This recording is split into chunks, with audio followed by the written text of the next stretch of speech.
Hey guys, this is Benny Ricciardi with rotocurve.com, and I'm here with our sleeper picks for DraftKings NFL Week 2. Now, the idea of the sleeper picks, as you guys know, we're putting out an ownership article every Friday that kind of talks about the ownership rates from Thursday night from sites that we see like Fantasy Aces, Fantasy Feud, and FanDuel.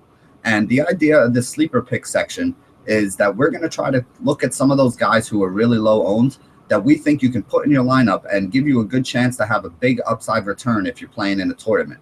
Now, this is good if you're trying to qualify for tickets. As you know, right now, Fantasy Feud is offering a $1 million championship this year over on their site. They have qualifiers running every weekend, one at a lower price point, another one up at the $525 price point. At the $525, you don't need to go as off the board as you do in the lower one in order to have that big return and get that big roster. Now, remember, in a lot of these qualifiers, it doesn't matter if you come in second or if you come in last. They're only giving a ticket out to the person who comes in first place. And the best way to get that is to have some of those low-owned guys on your team that have a big game that nobody else is on that can really push you over the top. And that's the idea with the sleeper pick section. These are not the guys that you should be using in your cash games. These are probably not the guys that are the safest plays overall. But they are guys who have a game script that shows that they could have a big game and they can do it at very low ownership rates. We're going to start with the quarterback position here today. And the guy who's on top of my list is Andrew Luck. Andrew Luck was only 3% owned in the Thursday lock games this week. Now, Andrew Luck is a guy who many would consider, or many who had said before the season that he was going to be the top fantasy quarterback. He was a guy that was going in the first round of most of the drafts. And what people don't really realize is he probably had one of the toughest matchups in the league for his first game of the season. That Buffalo Bills defense is legit. They are very, very good. They have a good pass rush. They have a solid secondary. Their linebackers are really solid. They make plays against the run. They make plays against the pass. Teams are not supposed to have a good game when they go up against a defense that good. So the fact that he had a big game, like we always talk about with the recency bias, he did not have a big game in the first week. And all of a sudden, people are forgetting that this is a guy who was a top draft pick in their season-long leagues because of the big season that most people expected him to have. And the thing is, he did still put up 20 DraftKings points and 17 fantasy points over on FanDuel for his first week. So it's not like he was horrible. It's not like he went out there and threw for 150 yards and 4 interceptions. He just didn't have the big 300-yard, 3-touchdown game that we've come to expect out of Andrew Luck. Now, he's facing a Jets team this week that's going to be without Antonio Cromartie. Now, I know he might also be out of, his top receiver in T.Y. Hilton. But again, Andrew Luck has always been a guy who's been able to spread the ball around and use a lot of his receivers. So the fact that he's going to be missing one receiver, yeah, it hurts him, but I still think he's going to be able to, really do well. As you guys know, I'm a Jets fan, as you can see by the hat here today, and I'm very worried about what the Jets are going to be able to do. I think Andrew Luck is going to have a really big game on Sunday, and I think he's going to do it at really low ownership rates, which means if you put him in your roster, you have a good chance of differentiating yourself from the rest of the field. The next guy I want to talk about along the same lines is Jay Cutler. Now, I know everybody just kind of cringed when I said that. Nobody likes rostering Jay Cutler. But again, he didn't have that horrible of a game the first week against Green Bay. Now, Cutler is a guy who's interception prone. He threw 18 of them in his 15 starts last year. So, yes, you're looking at least one a game. But at the same point in time, with guys like Bennett, guys like Forte, guys like Alshon Jeffries, he does have some weapons out there that he can use and some guys that he can throw to that are going to be able to get him some yards and also be some targets for him in the red zone so that he can wind up with a couple touchdowns. His ownership rate in the Thursday lock games was 0.5%. Not 5%, 0.5%, less than half of 1%. That gives him a 1 in 200 chance of being the top quarterback on the week. Now, do I think it's likely that he goes out there and throws for 300 yards and 5 touchdowns? No, but I do think that they're expecting that game to go over. So far in Vegas, that game has been one of the ones where the over has been bet the most. The over was only set at 45 on that game, and the money is coming in really heavy on the other side. Almost 90% of the early money came in on the over. And actually, a lot of the money has also been coming in on the Bears, meaning that the sharps in Vegas like the Bears, and they like the over in that game, meaning they're expecting more points, and they're expecting it to come from the Bears side. If you could get Cutler to throw 3 or 4 touchdown passes at a lower cost and a very, very low ownership percentage, he could be one of those guys that pushes you ahead of everybody else in your tournaments. You got guys like Carson Palmer and Drew Brees, who are the highest owned quarterbacks. Both of those guys are in games where if Palmer doesn't play well, who do you think is going to be the guy who benefits the most? It's probably going to be because the Bears played well on the other side of that game. Everybody's talking about Palmer. Nobody's talking about Cutler in that game. And I think that Arizona's team is going to be able to stop the run. So I think that they're going to have to do what New Orleans did last week and basically look for the short passes to the tight ends, look for the short passes to the running back, and they're going to have to hit a big one long to Alshon Jeffries at some point if they're going to have a chance to stay in this game. Even with a guy like Drew Brees is going up against that Tampa team. Everybody saw what Mariota did to them last week and is automatically assuming Brees is going to do the same thing. Well, what happens if they get up 2 touchdowns early and, New Orleans just tries to run out the clock for the rest of the game? And the only time you're getting Brees passing from the second quarter on is on third down situations when he's trying to get another first down. These are definitely scenarios that are probably not the most likely one that everyone's thinking about, but they are scenarios that could very likely happen. And if they do happen, you're going to wind up losing by having a guy who's the chalk, and you could get a big upside by using some of these guys who are lower owned and being forgot about this week. Moving on to the running back position, there's a couple guys I want to mention, and they're more of the salary saving kind of guys who I think people are just completely underestimating. The first one is going to be Darren Sproles. Now, the thing I like about Sproles is he's the third down back for the Eagles. So anytime they're in a passing situation on third down, you're going to see Sproles out there on the field. But they're also using him as a wide receiver this year, which means that he's going to be able to get you a whole bunch of catches. Now, the thing I like about Sproles is his price on DraftKings is only $3,500. I think his ownership on DraftKings will be a lot higher than the 5 or 6% we saw him on FanDuel on Thursday locks, mostly because his price relative to the other guys is a little bit higher on FanDuel, where he's like 55 or 56. He's still one of the cheaper options that I think is usable this week, but it's a lot different than having a guy at 3,500 on DraftKings who's basically near minimum price, especially when you're getting the full point for the PPR, which is really where a guy like Sproles is going to derive his value.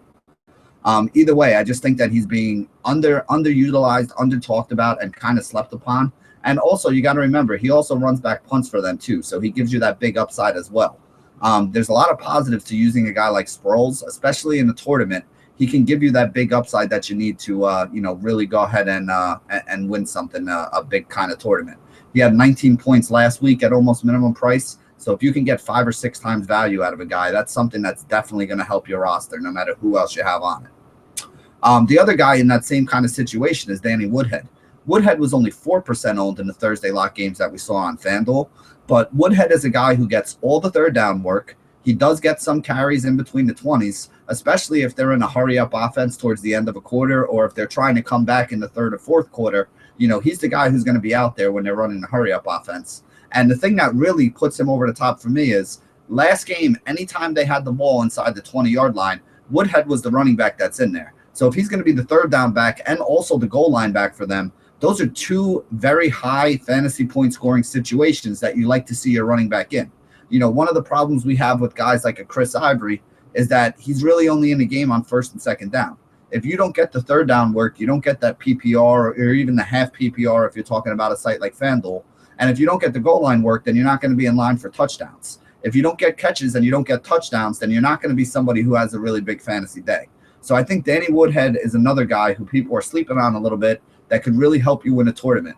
If he catches 4 or 5 balls for 30 or 40 yards and gets a touchdown for you, he's basically paying off his salary. And based on his last game, I don't think it's too much of a stretch to expect that. Moving on from there, we're going to go over to the wide receiver position. There's 2 guys that are incredibly low owned who I think have a chance for some big upside today. The first guy I want to talk about is going to be a little bit of a homer pick, but that's going to be Eric Decker. As I said, I expect Andrew Luck to have a pretty good game here, which means I don't expect the Jets to be able to just hand it to Chris Ivory 25 times and keep themselves in the game. I think they're going to have to throw. I think they're going to have to put some points up, and I think they're going to have to do that in order to stay with Andrew Luck here. If that's the case, I think Eric Decker is going to be the guy who they're going to need to have a big game here. Vontae Davis, the cornerback who's going to be on the same side and probably lined up opposite Brandon Marshall for most of this game, is one of the best cornerbacks in the league. So you can't expect Brandon Marshall to have a huge game here because Vontae Davis has been able to shut down every receiver that's been over there on the other side against him. So if Vontae Davis and Brandon Marshall are going to be matched up, that takes the 2 of them completely out of the equation. Where else is Ryan Fitzpatrick going to go with the ball? You have Chris Owasu, who had a couple catches last week, but he's not somebody who I'm really, going to be putting too much faith into. I think Jeff Cumberland is the tight end right now. So Again, he's a serviceable player, but nothing spectacular. You're going to have guys coming out of the backfield, like maybe a Bilal Powell catching some passes. The only guy that's left on that offense that I think can make some big plays for you is going to be Eric Decker. Decker should be in line to get another touchdown in this game. He should definitely be in line to get an uptick in targets. I think they're going to have to feed him the ball a little bit, especially if they're trying to come back and they're coming from behind, which unfortunately, as a Jet fan, I think is going to be the way this game goes. So I think Eric Decker at under 4% is another guy who can give you some big upside at low ownership and a pretty decent price. Over on FanDuel, he's priced in that $6,100 range, which puts him right by a bunch of the other guys who everybody else is using a lot more. So if you could have a guy like Decker at low ownership, and he's going to be under the radar because he's the same price as Terrence Williams and John Brown and all these guys who are being talked about a lot this week, I think you can get a lot of upside by putting him into your roster.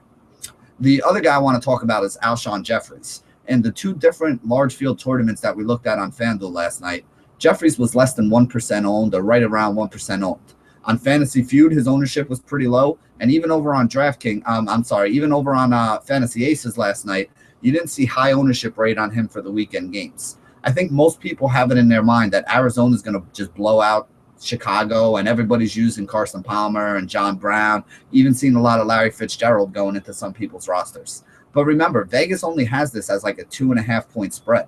They're not expecting this to be a blowout. They're expecting it to be close. And as we said before, the smart money has actually come in on the Bears and the over in this game, figuring that this could be one of those games where the Bears outperform the numbers that they're expecting from them. If that's the case, and you can get Alshon Jeffries at 1%, I know people are talking about how Patrick Patterson did a number on Brandon Cooks last week, but did he really do a number on Brandon Cooks last week? I mean, 2 weeks ago, people were talking about how Patrick Patterson was over the hill and how basically his cover skills weren't half as good as he gets credit for being. And then all of a sudden he has one game where he holds Brandon Cooks to not having a huge game. It's not like Cooks didn't make any catches. He still had a couple yards. He just didn't have a huge game over there. And all of a sudden everyone's talking about Patrick Patterson like he's the best cornerback in the league again. I still think that he's going to struggle with a big guy like Alshon Jeffries who can go up and make some plays. I also think that last week, the fact that Cooks didn't have a huge game had a little bit more to do with their overall game plan. They were trying to get the ball out of Drew Brees' hands real fast, so they went with a lot of those quick swing passes out of the backfield. I don't expect the running backs for the New Orleans Saints to have 150, 160 yards receiving and double-digit catches every week. I do expect Brees to spread it around a little more, but I think they made a concerted effort to get the ball out of his hands fast, and the way to do that was getting it to the running backs on the outside and letting them run and make some yardage that way. I do think that you're going to see Cooks bounce back here. I do think that Patrick Peterson is a good cornerback, but he's not an elite level kind of guy. Like I said, 2 weeks ago before that New Orleans game, people were talking about how Cooks is going to dominate him because Patrick Patterson is over the hill and he's just not that good anymore. One good game doesn't make him all of a sudden an elite cornerback again. He's still going to have to show it to me on a consistent basis before I really jump back onto that bandwagon. Moving on to talk about tight ends right now. Obviously, Gronk is an obvious choice this week, and Jason Witten's a guy who a lot of people are talking about and makes a lot of sense without Dez Bryant. But last week, Greg Olsen and Martellus Bennett were two of the top-owned tight ends and two of the guys that everybody was saying you should put in your roster. Neither one of them really had a huge game, and all of a sudden, everybody pretty much forgot about them in 1 week. They're back down to 3 and 4% owned in these Thursday lock tournaments. Over on some of the smaller sites like a Feud or a Fantasy Aces, their ownership was a little bit higher, up in like the 5 or 6% range. But that's still very low for two guys who we consider two of the best at the position, two of the best PPR guys at the position, two of the best guys who racked up the most yards last year, and two guys who are both red zone targets and big parts of their offense. If you can get Martellus Bennett and or Greg Olsen at this low ownership rate, I think both of those guys are going to give you the upside that you're really looking for. Both of them are a huge discount to a guy like Gronk. Gronk has a very tough matchup this week. I do like Gronk. I do think he is about as matchup-proof a tight end as you can get. But with everybody kind of sleeping on the guys like Olsen and Bennett and, going to the Austin Safari and Jenkins and the Tyler Eiferts and all the other guys who had big week ones, I think you can get some of the best tight ends in the league with some of the best track records at a really low rate here. And there's a lot of upside into doing stuff like that and thinking differently than everybody else is. So again, like I said, the idea of the sleeper pick section is to kind of outline some of the guys that are being, overlooked and kept under the radar by most of the DFS community. guys who we think have a good chance to do well this weekend and who are, ownership rate doesn't justify how little everybody else is talking about them. So that wraps it up for our DraftKings sleeper picks for week 2. Hopefully one of these guys that we mentioned will help you get to the top of the tournament. And I do mean the top of the tournament. We're not using these guys just to mint cash. We're looking for the big score with some of these guys, especially some of the cheap options that you can fit in there, or, some of the superstars like an Andrew Luck who's just going overlooked.